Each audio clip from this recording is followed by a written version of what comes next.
Bac Pro Cuisine première année, action! Je vais aujourd'hui réaliser une quiche épinard saumon. Comme base, nous allons apprendre la pâte brisée et l'appareil à crème prise salée. Dans un saladier, j'ai mis la farine où je vais venir couper les petits morceaux de beurre.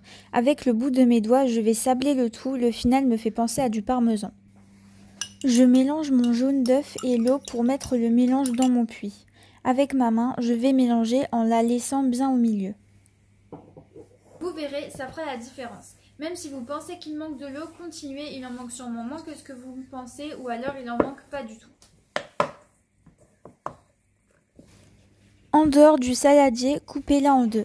Fleurez votre plan de travail et puis venez écraser le morceau de pâte pour être sûr que le beurre disparaisse. Filmez-la et la laissez reposer minimum 30 minutes au frais. C'est parti, pour les saumons, je vais venir décoller la peau. Je viens les pré-cuire dans une poêle. Pour l'appareil à crème prise salée, je casse les œufs que j'ajoute dans la crème fraîche et je mélange. J'assaisonne avec sel, poivre et muscade. Après avoir fleuré mon plan de travail, je récupère la pâte pour venir l'étaler en cercle. À l'aide d'un rouleau, je la récupère pour venir la foncer avec l'aide de mes doigts.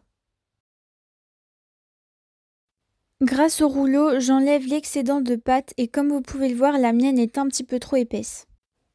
Dans ma pâte, que j'ai préalablement piquée à l'aide d'une fourchette, j'ajoute mon saumon haché et ensuite j'éparpille mes épinards. J'ajoute mon appareil à crème prise salée et puis pour finir, je parsème un petit peu de gruyère. Enfournez la quiche à 200 degrés environ 30 minutes, tout dépendra de votre four. Voici le résultat sortant du four, ensuite coupé, donc la pâte un peu trop épaisse, et pour finir celle que j'avais faite au lycée.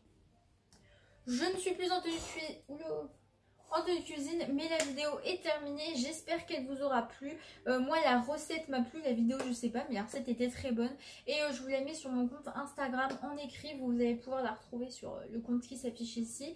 Et je vous souhaite une bonne journée et à la prochaine.